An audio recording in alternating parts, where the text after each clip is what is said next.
Les examens de musique vous font-ils réellement progresser? Comment réussir vos examens de musique? C'est ce qu'on va voir en détail dans cette vidéo. Mais juste avant, cliquez sur le bouton s'abonner pour rejoindre les autres musiciens abonnés à ma chaîne YouTube. Vous connaissez cette sensation? Vous attendez votre tour devant une porte fermée, d'autres attendent aussi et l'ambiance est très tendue. La moiteur s'installe sur vos mains, vous avez l'impression d'avoir complètement oublié votre morceau. Vous jetez un petit coup d'œil sur votre partition pour la lire et la relire encore. L'élève qui passait avant vous ressort avec la tête de Droupi et ça y est, c'est à vous. Vous ouvrez la porte et vous vous retrouvez devant un jury de 3 à 5 personnes. Pas vraiment de sourire. Le ton est très solennel. Vous donnez votre partition et vous vous installez sur votre siège. Vous serez jugé sur votre travail. Peu de gens acceptent la critique. Et si vous ratez votre interprétation, le jury ne verra pas forcément le travail que vous avez fourni, toutes ces heures, toutes ces journées et ces mois d'efforts. Et vous aurez du mal à accepter qu'on vous dise que vous n'avez pas fourni les efforts nécessaires, que cela soit vrai ou faux d'ailleurs. Si vous passez des examens, restez bien jusqu'à la fin car je vais vous donner quelques conseils pour les préparer et les passer du mieux possible. Mais est-ce vraiment utile? Est-ce que passer des examens fera de vous un ou une meilleure musicien ou musicienne? La première chose à savoir, c'est que si vous n'avez pas d'objectif professionnel, louper votre examen et continuer dans le même niveau ne sera pas vraiment un problème. Votre professeur particulier vous apportera de toute façon de nouvelles choses à apprendre. S'il est bon, il s'adaptera à votre niveau, quel qu'il soit. Et donc, vous progresserez quoi qu'il arrive. Vous devrez quand même préparer votre examen final avec le fameux morceau de fin d'année. Et même s'il est facile pour vous, vous apprendrez toujours quelque chose. C'est votre stress que vous devrez apprendre à gérer. Apprenez à vous contrôler quand vous jouez dans des conditions particulières, en public ou devant un jury. Et une fois qu'on a passé quelques examens, la scène vous semblera tellement plus facile. Que regarde le jury? Tout d'abord, votre connaissance du morceau, bien évidemment. Votre technique aussi, que vos phrasés soient naturels et que votre tempo soit maîtrisé. Accélérer ou décélérer sont des choses à effectuer volontairement pour la musicalité du morceau. Mais si vous ralentissez parce que c'est un passage difficile, cela s'entendra forcément. Et vous serez évalué sur votre musicalité, votre capacité à faire passer vos émotions. Mais une des choses que le jury regarde en priorité, c'est votre capacité à vous rattraper en cas de problème. Cela révèle votre connaissance du morceau et cela se travaille vraiment. J'en ai souvent parlé sur cette chaîne, donc je ne reviendrai pas sur la façon d'apprendre, je vous renvoie à la vidéo ci-dessus. Ce qui me pesait le plus, c'était les têtes de déterrés des membres du jury, la tension de mes camarades de jeu et le stress du public quand il y en avait un. Et j'ai bien dit le stress du public. Ils ont peur pour nous et nous le communiquent très fortement. Un artiste, quel que soit son niveau et sa discipline, est d'abord et avant tout une éponge à émotions, ainsi qu'un transmetteur de ces mêmes émotions. Et rien que les regards de tous ces gens vous plombent l'ambiance. Vous devez jouer votre pièce de musique en faisant passer quelque chose devant un jury qui vous remet directement à votre place rien qu'en vous regardant. Cela fait partie du jeu. Et c'est valable pour n'importe quel passage à l'oral au cours de vos études, par exemple. Finalement, entrer sur scène pour un concert devant un public, même froid, est facile à côté. Le public avait aussi pour consigne de respecter le travail des élèves en n'applaudissant pas. Alors ça me gênait, mais finalement, cela se comprend. Une fois, j'avais vraiment réussi mon examen et à mettre bien la patate. J'étais tellement dans mon truc que j'avais même joué 3 fois la première reprise sans m'en rendre compte. J'étais vraiment à fond dedans. Et les gens ont applaudi quand même. Il s'était passé quelque chose cette année-là.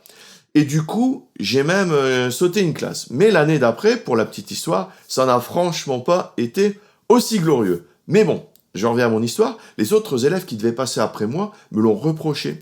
C'était difficile pour eux et j'ai compris quelques années plus tard, quand je me suis retrouvé dans la situation inverse et que je suis passé après une élève qui s'était débrouillée bien mieux que moi. Ces examens sont des événements marquants dans une vie, mais est-ce vraiment utile? Pouvez-vous être un bon musicien ou une bonne musicienne sans passer d'examen? Alors je pense que c'est tout à fait possible, mais à deux conditions. Vous devez jouer fréquemment en public et accepter les critiques. Bien sûr, je ne parle pas d'un Waouh, c'est nul ce que tu fais, mais bien entendu de critiques constructives. Comme tout apprentissage, il vous faudra accepter ce qu'on vous dira. Et c'est souvent plus facile pour nous quand cela vient d'un professeur plutôt que du public. On apprend souvent de nos échecs. Je n'ai jamais été autant marqué au piano que l'année où j'ai échoué et où on m'a remis à ma place. Même si j'ai eu beaucoup de mal à l'accepter, j'avais toujours eu mes examens et avec des félicitations du jury. Et l'adolescence étant ce qu'elle est, on passe tous par là, j'ai commencé à me reposer sur mes lauriers, si bien que mes progrès se faisaient de plus en plus rares et je travaillais de moins en moins, alors qu'au contraire, les pièces devenaient de plus en plus difficiles. Je passe devant le jury de fin d'année avec une prof que je ne connaissais pas et qui n'avait pas peur de me dire les choses. Et là, j'ai pris une sacrée douche froide. Waouh, je vous garantis, ça réveille, c'est le moins qu'on puisse dire. Elle m'a parlé sans détour, son discours était clair, net, précis. Elle parlait d'or dans les doigts et du gâchis. Et à partir de là, vous avez deux solutions. Soit vous arrêtez tout, soit vous vous donnez un sacré coup de fouet pour avancer. Je ne suis franchement pas convaincu qu'avec un prof particulier ou en apprenant par moi-même, j'aurais su rebondir. Je n'irai pas jusqu'à dire que les seuls bénéfices de passer des examens est de se faire secouer de temps en temps pour notre bien, mais si vous n'en passez pas, il y a un regard critique sur votre jeu et surtout un travail constant. Si vous passez des examens dès votre plus jeune âge, les examens de musique vous aideront dans vos études et dans votre vie professionnelle. Le simple fait d'avoir dû vous exprimer dans une salle avec une telle ambiance à plusieurs reprises, ça vous sera utile pour un oral du bac ou de fac, ou même pour un audit, par exemple. Une fois qu'on est passé seul devant un jury de 4 ou 5 personnes, en n'ayant même pas 10 ans, cela vous forge. De plus, je trouve qu'on a moins de stress en général en étant enfant qu'à l'âge adulte. Alors, au regard de tout ce que nous avons vu, les examens de musique ne sont pas inutiles. Ils apportent beaucoup de choses, mais tout de même avec une approche très scolaire. Si vous n'en passez pas, parce que vous apprenez par vos propres moyens ou que vous avez un professeur indépendant, ayez donc une attitude pour compenser ce manque. Pour moi, deux aspects sont nécessaires pour y parvenir. Jouer en public, même si vous ne faites pas de concert, jouer régulièrement devant vos proches, et de accepter la critique constructive. Je dirais qu'un adulte y arrivera peut-être plus facilement, car il saura en général mieux se prendre en main qu'un enfant. Mais c'est vrai, cela dépend de vos objectifs et de la volonté de chacun. Maintenant que vous avez vu l'utilité des examens, je vais vous donner quelques conseils pour bien les préparer et mieux les réussir. Alors, avant l'épreuve, quand vous revenez d'un examen ou même d'un concert et que vous avez fait un canard, vous le repassez dans votre tête sans cesse et plus jamais vous ne referez cette erreur, à moins bien sûr que cela vienne d'un problème technique. C'est une des raisons pour lesquelles on dit qu'un concert vaut 10 répétitions. Utilisons cet effet en vous mettant le plus possible en condition avant l'événement. Imaginez-vous entrer dans cette fameuse salle, imaginez votre jury et mettez-vous dans l'état mental de l'épreuve. C'est quelque chose que je faisais souvent et les failles de votre jeu devraient ressortir. Vous saurez donc quoi retravailler si nécessaire. Ensuite, réunissez du monde, des personnes dont les avis importent à vos yeux, simulez plus ou moins l'examen et écoutez les avis. Pour un premier concert, faites de même. Attention tout de même à ces avis, à moins que vos proches ne soient des pianistes aguerris, ils ne vont pas forcément pointer les bonnes choses, vous voyez. Et si ce sont des proches, leur regard ne sera pas forcément très objectif. Cela pourra vous aider car vous aurez tellement la tête dans le guidon que vous passerez peut-être à côté de quelque chose d'évident. Autre conseil important, essayez le clavier avant. Voilà un problème que les autres instrumentistes n'ont pas. Lors d'un examen de piano, vous jouerez sur un instrument qui ne sera pas le vôtre. Alors cela n'a peut-être l'air de rien, mais je vous assure que c'est super important. Chaque clavier a un toucher, des réactions et des sonorités qui lui sont propres. Le toucher plus ou moins lourd, les touches qui glissent plus ou moins, les différences de volume par rapport aux différences de jeu, La réverbération de la salle entre aussi en ligne de compte. Alors sans entrer dans les détails, une longue réverbération nuira à l'intelligibilité du jeu, surtout pour les morceaux rapides.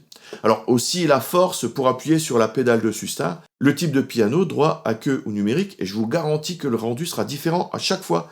La hauteur du siège, mais j'en reparlerai un petit peu plus loin. L'accordage, ça peut paraître étrange à notre époque, mais les pianos n'étaient pas toujours à 440 Hz.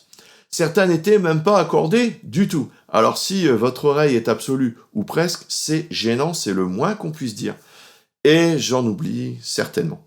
Et plus vous monterez en niveau, plus ces notions auront de l'importance. En école de musique, mon prof faisait toujours le dernier cours sur le piano d'examen, vous savez, avant de le passer, et le piano était différent du cours habituel à cause d'un regroupement de communes. Mais là, je vous raconte ma vie. Enfin, même si j'en ai déjà parlé, apprenez à vous reprendre de n'importe quel endroit du morceau. Voyons maintenant ce qu'il faut faire pendant l'examen. En attendant votre tour, vous allez certainement ressortir un stress plus ou moins fort suivant votre tempérament. Si vous y êtes sujet, apprenez à respirer régulièrement et à vous emballer le moins possible. C'est une maîtrise de soi à acquérir qui est utile même dans la vie de tous les jours. Alors je sais, c'est plus facile à dire qu'à faire. Voyons des exemples plus concrets. Vérifiez la hauteur du siège par rapport à la tenue des poignets et ayez bien sûr l'accès aux pédales avec vos jambes. N'ayez pas peur de le régler. Si vous passez après quelqu'un qui fait 3 têtes de plus ou de moins, vous ne serez pas à l'aise. Petit rappel, les poignets ne doivent pas être cassés, ni dans un sens ni dans l'autre. Ne vous précipitez pas pour finir plus vite, c'est tout le contraire. Et le principal sera de faire un bon départ. Alors voici comment procéder. Vous chantez les premières mesures dans votre tête avant de démarrer et faites-le en disant le nom des notes. Et surtout à la bonne vitesse. Vous pouvez me croire, j'ai vu plein d'élèves partir trop vite. Cela s'explique facilement puisque cela colle avec l'émotion ressentie à ce moment-là. Soignez votre vitesse. Enfin, soyez le plus expressif possible. Or, l'expressivité est aussi fonction de votre ressenti du moment. C'est pourquoi vous n'aurez certainement pas envie, par exemple, d'écouter un morceau de Maiden pour vous endormir. La maîtrise de vous entrera encore une fois en jeu ici. Il vaut mieux exagérer les nuances plutôt que de ne pas en faire. Et si vous vous trompez, faites comme si cela n'était jamais arrivé. Ne reprenez pas, continuez. Le jury s'en rendra compte, mais il verra que vous savez vous rattraper. Cela demande une certaine maîtrise. Arrivé à la fin du morceau, prenez le temps de laisser mourir les notes. Surtout si cela finit sur un point d'orgue, c'est-à-dire sur une tenue de l'accord final. On le tient souvent par la pédale, mais laissez-le sonner le temps qu'il faut. Une fois que vous avez tout lâché, ne bougez plus pendant quelques secondes. D'abord parce qu'il serait bête de taper sur le clavier par maladresse, et je vous assure que ça arrive. Et ensuite parce qu'il faut un certain silence après la musique. Ne vous montrez pas trop hâtif pour repartir. Vous avez fini. Ensuite, levez-vous calmement, sans précipitation, reprenez votre partition et quittez les lieux. Ça y est, cette fois-ci, c'est vraiment fini. Et après l'examen, repensez à votre interprétation, la vie du morceau ne s'arrête pas là. Votre examen vous aura donné une expérience et une maturité dans votre jeu, analysez tout cela. Soyez critique envers vous-même, mais pas trop sévère non plus. Ne ressassez pas sans cesse vos échecs et soyez le plus objectif possible. Rejouez votre morceau régulièrement, entretenez-le et faites-vous plaisir. Maintenant que vous avez tout ce qu'il vous faut pour bien réussir vos examens, passez-le le plus sereinement possible et rendez-vous l'année prochaine au niveau supérieur. Merci d'avoir suivi cette vidéo et en complément, vous êtes libre de recevoir mes guides et mes vidéos de formation gratuites. Ce sont des cadeaux de bienvenue dans lesquels j'explique comment jouer du piano grâce aux accords, toute la théorie des accords, comment enrichir votre jeu et 10 façons différentes de jouer un même morceau suivant votre niveau. Plus de 60 pages de guide, plus de 2 heures de vidéo, des playbacks, des partitions. Et pour recevoir tout ça, cliquez sur le lien dans la description, vous entrez votre prénom et votre email, ça prend 10 secondes et vous recevez tout ça automatiquement. Si vous avez apprécié cette vidéo, cliquez sur le petit bouton j'aime juste en dessous et n'oubliez pas de cliquer sur le bouton qui va bien pour vous abonner à la chaîne et ne louper aucune des prochaines vidéos. N'hésitez pas à laisser aussi un petit commentaire juste en dessous si vous avez quelque chose à ajouter ou si vous avez des questions. Peut-être même que vous avez des expériences d'examen à nous expliquer. Merci par avance. À bientôt dans les vidéos bonus. Salut!